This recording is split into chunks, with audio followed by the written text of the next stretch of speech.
just turning down alleys and kind of looking for somewhere that might be safe. Ammazzato questo grandissimo figlio di una puttana che se ne morisse all'inferno del merda dove sono loro. Qua si vedono le macchine dei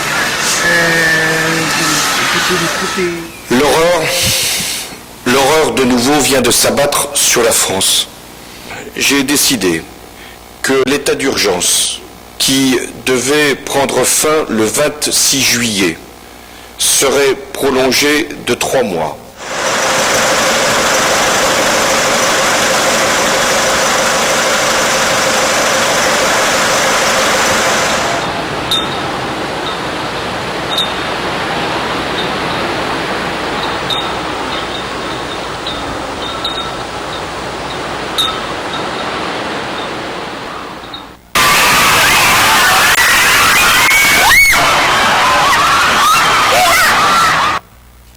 Thank you very much. I just decided to keep us awake by playing this video. I'm sure some of you must have seen it. This was last week at Nice, telling us the kind of challenge, threats we are facing these days. Let me now go to my presentation. I'll start by showing my appreciation to the organizers of this event for giving me the opportunity to share my thoughts on this very important and thought-provoking topic, especially the theme for this year's event, which is very apt and timely. I consider it a great honor and privilege.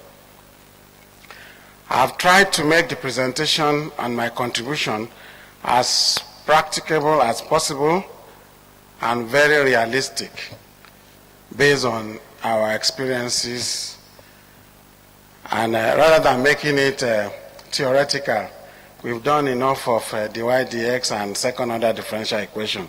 I think this is time to face practical things. I'll try to use few pictures where applicable, since some of the devices I'll be talking about may not be known to us. I'll do this to drive home my point.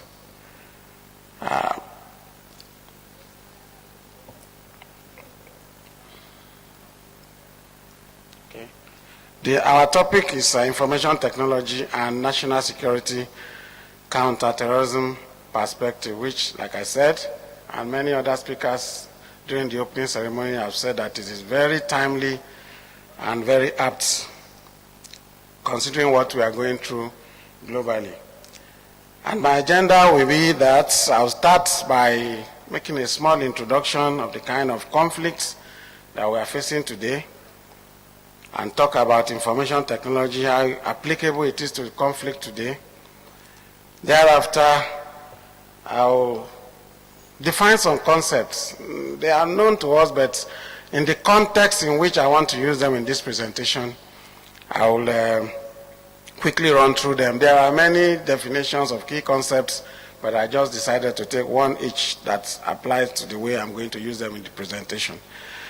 That would dovetail in the use of information technology in counter-terrorism, as we in the armed forces today have been using information technology to counter terrorism in Nigeria. Then the big challenge to us as computer professionals or IT professionals. And finally, I will leave some concluding remarks. First, to the introduction. Let me begin by stating that conflict is part of human nature. If we don't believe anything at all from our holy books, the Bible and the Quran, we've read about wars and wars and wars, and we still have conflicts up to now. In the past, that's before during the Cold War, conflict used to be between states, that's between countries. And so the armed forces were trained for such conflicts. But since the end of the Cold War, what we have now, we have conflicts globally that are more of context between states and non-state actors, such as insurgencies and terrorism. which we're about to talk about today. From relevant statistics, between 1965 and 2011, out of 260 peace agreements signed, 196, which is over 75% of such agreements, were between states and non-state actors. This gives credence to the fact that most of the conflicts or wars, as it were, that we have today are between states and non-state actors. That is to say, intrastate. I have this graph to also emphasize what I've been talking about. From the graph, you see that, I don't know whether it's clear on the screen. Okay, so it's self-explanatory. There's comparison between interstate and intrastate conflicts.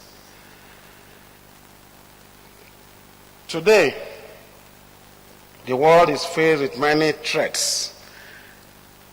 Like in the military, before you do anything, you do what we call threat analysis.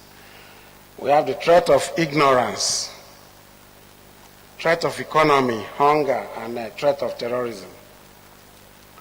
However, we need peace and security, just like the Honorable Minister said, for us to have socio-economic development. Because if we don't have security, if we don't have peace, we will all be here.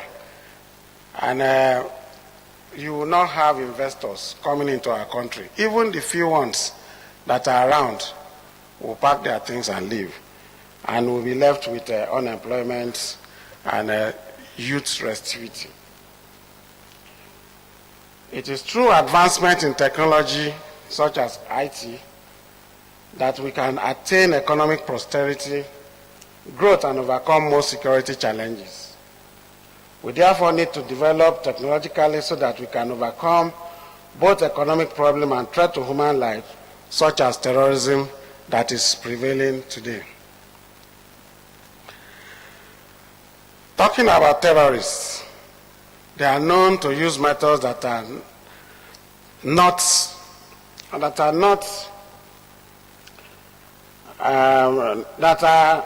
unconventional to neutralize the strength of conventional forces, like trained soldiers. Like we say in the military, we usually have this saying, because we do our trainings in Defense College, Jaji, we say the enemy also attend war college. They attend staff colleges and they attend war colleges. And to give credence to this, you see insurgents, terrorists, setting up websites, having Twitter handle, all sorts of technologies which they use for recruitment and training and fundraising and to spread their ideologies. In the last 1 month, we have witnessed terrorist attacks in the United States, Turkey, and France, being the latest, which I just played, the video which I played some few minutes ago, killing over 100 people. Use of improvised devices on civilian targets, ambushes of convoys, and assassination of poorly protected individuals are common tactics, which we have seen in the northeast of Nigeria. But terrorism is usually fought through counterterrorism all over the world. Even the advanced countries, as advanced as they are, they still have one or two slips. But we only know about the ones that are successful. We don't know about several that they have used technology to block. Application of appropriate technologies, IT inclusive, and intelligence have been responsible for nearly all successful counter-terrorism campaigns globally, and thus provide security and safety to the populace. Having mentioned some of those things, and I've mentioned some terms in my introduction, but I just feel it to be apt to just make small definition of some of the terms that I've used. One of them is information technology. Well, whether it's information technology or information communication technology. I'll use them to mean the same in this presentation. Next will be national security, and then terrorism or counterterrorism. I'll quickly rush through them. I'm sure we are very familiar with these terms, but I'm sure the academia or the academic people among us will not forgive me if I do a presentation without conceptualizing these terms. Short definition for information technology. We have several definitions, but I found this very relevant to my presentation this afternoon. Electronic equipment or interconnected systems that are used in the automatic acquisition, storage, and manipulation of data or information to generate output in the form of numeric data, text, sound, images, capable of being used for decision making or to control other processes. We'll talk about devices that generate images. For instance, you are carrying out an operation somewhere, IT could be used to generate images and sent to a control center, and then decisions could be taken further. Next is national security, which I'll adopt as which entails the ability of a nation to overcome the multidimensional threats to the well-being of its people and its survival as a nation state by the integrated use of all elements of her national power, such as political power, diplomacy, economic power, and military might. And second to the last is terrorism, which NATO defines as the unlawful use of or threatened use of force or violence against individual or property in an attempt to coerce or intimidate individuals, governments, or societies to achieve political, religious, or ideological objective. You could see here that an attempt to coerce, just like sometimes the Niger Delta Avengers will threaten to blow up pipelines. The one that we have in the Northeast by Boko Haram, all these are terrorist acts. Counterterrorism on its own incorporates the practice, tactics, techniques, and strategy that governments, military, law enforcement, and intelligence agencies, or even citizens use to combat or prevent terrorism. So much about definition.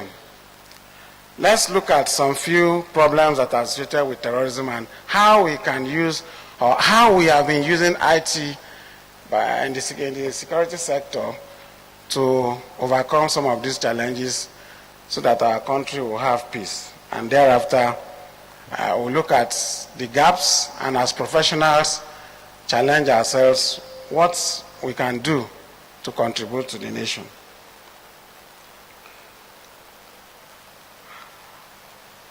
You agree with me that the first challenge of combating terrorism is problem of identity. How do we identify a terrorist? They don't wear uniform.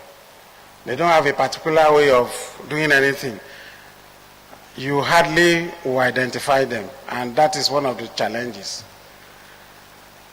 Second is, even when you identify him, in some cases, you don't even want to take him when you know him or when you see him.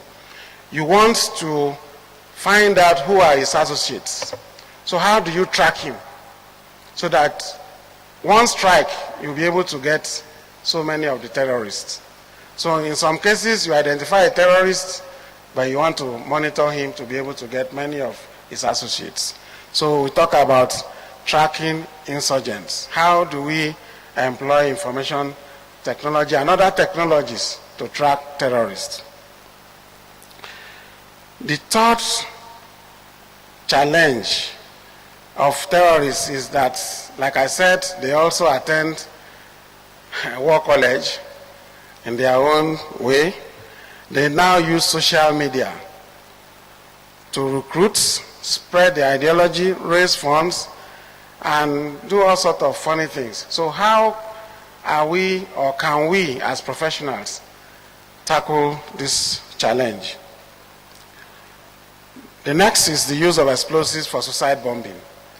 what technologies, apart from the ones that are currently in use, can we adopt as professionals to identify suicide bombers or to identify explosives? And the last but not the least is the difficulty we encounter in gathering timely intelligence. Like I said, counter-terrorism all over the world, technology and intelligence, those are the key things that are used to fight terrorism. Let me look at, by the way, please, how many minutes do I have? So that I could talk from now till, who is the moderator, please, so that I don't overshoot my time. Okay, I should go on. Okay, possible areas of application of IT to solve identified problems. Some of these solutions we are using and we continue to use. Some we have identified, but not yet with us. To overcome the challenge of identity, we have issues of biometric, and we thank government. We have National Identity Card, which is ongoing. I'm sure Dr. Mr. Aziz, the DG of NIMSI, will talk more on this. Iris technology, DNA, and all that. And we could remember some, though they were not terrorists, some of the people we were looking for in Nigeria, because we have not completely adopted Iris technology, escaped through our borders. And many of them, one or two that I know of, and I'm sure you are aware of, were caught in Dubai at the point of entry. So this technology can also be adopted to combat terrorism. I'll show some few pictures later. Geolocators, lawful intercepts, and forensic. I'll copy them and elaborate later since I have more time. Use of open source intelligence and ethical hacking to address the terrorist use of social media. Robots that are used for explosive destruction. Use of remote sensing satellites. ISR platform, that's intelligence, surveillance, and reconnaissance platforms. Radars, electronic fencing, and aerostat balloons for surveillance. I will elaborate more on this. Like earlier said, biometric, fingerprint, DNA, iris, and all other biometric technologies, some are in use. And we should commend government efforts in some of the initiatives like e-passport, driver's license that is being computerized these days. The BVN has really assisted us as security agencies, because hitherto I could have several accounts under different names, and terrorists across the globe outside Nigeria sending money to my accounts for whatever purposes, and it might not be traced. But with this initiative of government, it has now made it extremely difficult to open various accounts with different names representing single individual.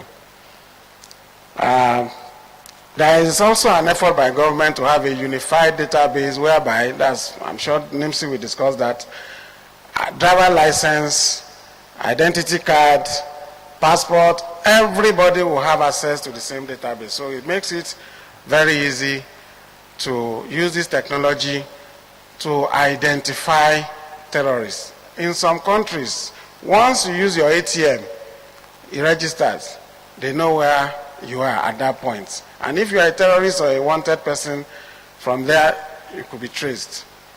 Driver's license and passports, all those are things that we could use to identify terrorists. These are just some clips of fingerprints. I'm sure we are very used to some of these images that I have on the screen. This is our national identity card. I'll leave that to the next speaker. Then, of course, explosive detectors. We are very used to this, passing through the airports. All these things, and that's from the definition of IT that was adopted. There are chips that are doing some processing and identifying explosives, either in the whole body or through films that are generated from the explosives.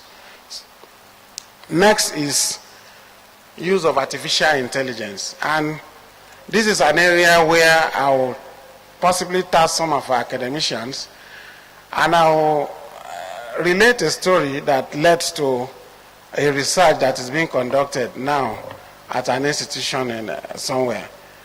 Then the past just opened up and they had AK-47. It was just, many people died, but he survived just by the grace of God. These are challenges of our time.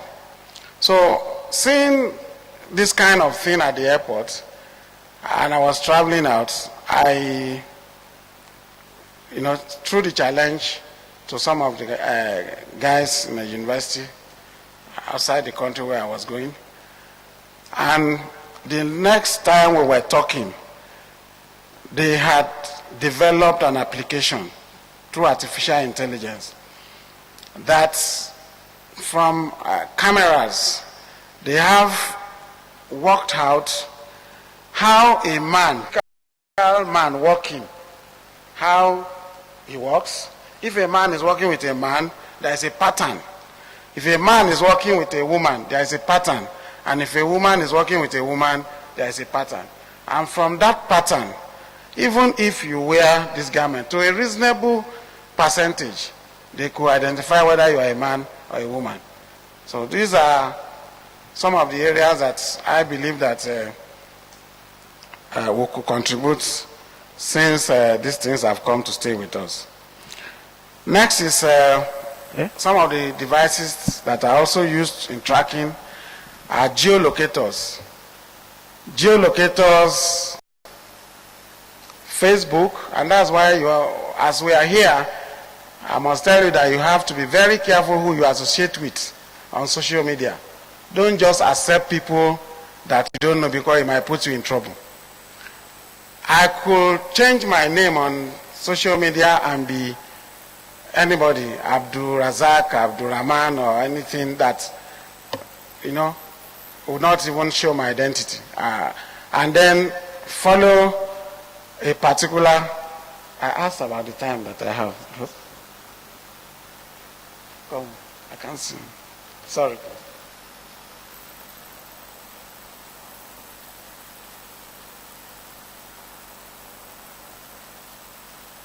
Okay, but this is an ambush because I asked what time I have. Okay, no problem. I'll see what I can do. So maybe I have to rush it a bit, but what I'm saying in effect is we could follow somebody on Facebook and you start knowing what he's discussing and then gradually following him. From that Facebook, from that person, you could get so many people, his associates, their telephone numbers, their email addresses, and you now keep them at targets and start tracking them. So these are the use of technologies and information technology in counterterrorism. Then we have terrorists now going the extra mile, establishing radio stations, either terrestrial or IP-based radio station. I'm sure some of us are aware of the one that Boko Haram had at the border of Cameroon recently. Terrestrial, I think it was a mobile one, which had been taken off by the Air Force, I think. And they also are aware of the IP-based radio station. I think that was by IPOB. What do we do as security agencies? Do we allow people to just establish radio station, be it terrestrial, be it IP-based, and just start confusing the populace?